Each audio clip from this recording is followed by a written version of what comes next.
Assalamualaikum warahmatullahi wabarakatuh. Perkenalkan, nama saya Amalia Sosabila dari SMA ITRC Mataram. Di video kali ini saya akan menceritakan kisah tentang Nabi Ayub alaihissalam. Istri Nabi Ayub alaihissalam bernama Rahma binti Afraim. Anak-anak beliau diantaranya bernama Haumal, Beishair, Yemimah, dan Kezia. Tak seorang pun di dunia ini yang tidak diberi cobaan dalam hidupnya oleh Allah Subhanahu wa Ta'ala. Tidak terkecuali bagi Nabi Ayub alaihissalam.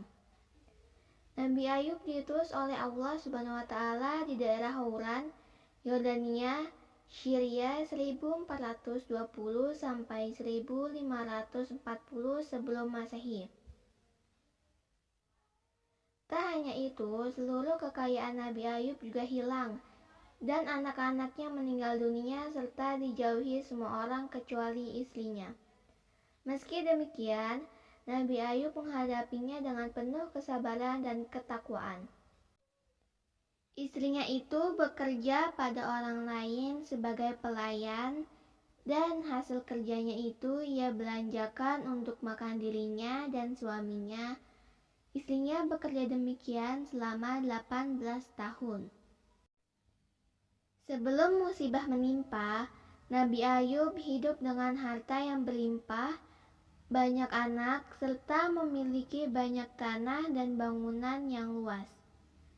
Maka semua itu dicabut dari tangannya oleh Allah Subhanahu wa Ta'ala, sehingga nasib melemparkannya hidup di tempat pembuangan sampah di kotanya selama 18 tahun. Semua orang baik yang tadinya dekat ataupun jauh tidak mau mendekatinya selain istrinya. Tapi segera kembali kepadanya dalam waktu yang tidak lama. Setelah masa cobaan itu telah lama berlangsung, masa puncak cobaan pun telah dilaluinya serta sudah ditakdirkan habis waktunya sesuai dengan masa yang telah ditetapkan di sisinya. Maka Nabi Ayub berdoa memohon kepada Tuhan semesta alam, Tuhan semua rasul. Ya Tuhanku, sesungguhnya aku telah ditimpakan penyakit dan Engkau adalah Tuhan yang maha penyayang di antara semua penyayang. Surat Al-Anbiya ayat 83. Dan di dalam surat ini disebutkan oleh firman-Nya, dan ingatlah akan hamba kami Ayub ketika ia menyeru Tuhannya, sungguhnya aku diganggu setan dengan kepayahan dan siksaan. Surat Shad ayat 41. Menurut suatu pendapat, makna yang disebut adalah atau makna yang dimaksud ialah penyakit yang menimpa tubuhnya dan tersiksa karena kehilangan harta benda dan anak-anaknya. Maka setelah itu Allah yang maha pelimpah rahmat mengabulkan doanya. Kemudian Allah memerintahkan kepada Ayub untuk bangkit dari tempat duduknya, lalu menghentakkan kakinya ke bumi.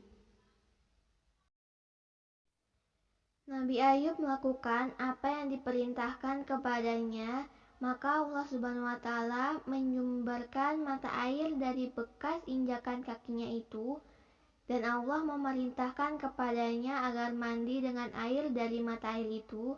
Maka lenyaplah semua penyakit yang ada pada tubuhnya, dan tubuhnya kembali sehat seperti semula. Lalu Allah memerintahkan kepadanya untuk menginjakkan kakinya sekali lagi ke bumi di tempat lain. Maka Allah menyumberkan mata air lainnya dan memerintahkan kepada Nabi Ayub untuk meminum air dari air tersebut. Setelah minum air itu, maka lenyaplah semua penyakit yang ada di dalam perutnya dan menjadi sehatlah ia lahir dan batinnya seperti sedia kala. Karena itulah disebutkan oleh firman-Nya, Allah berfirman, hentakkanlah kakimu, inilah air yang sejuk untuk mandi dan minum. Shad ayat 42. Disebutkan bahwa Nabi Ayub apabila menunaikan hajatnya atau buang air selalu dituntun oleh istrinya, Dan apabila telah selesai, istrinya kembali menuntunnya ke tempat ia berada. Pada suatu hari, istrinya datang terlambat, maka Allah menurunkan wahyu kepada Ayub alaihissalam. Hentakkanlah kakimu, ini air yang sejuk untuk mandi dan untuk minum. Surat ayat 42. Ketika istrinya tiba di tempat Nabi Ayub, istrinya mencari-cari suaminya, sedangkan Nabi Ayub alaihissalam menghampirinya dalam keadaan telah pulih seperti sedia kala, karena Allah telah menyelenyapkan semua penyakitnya.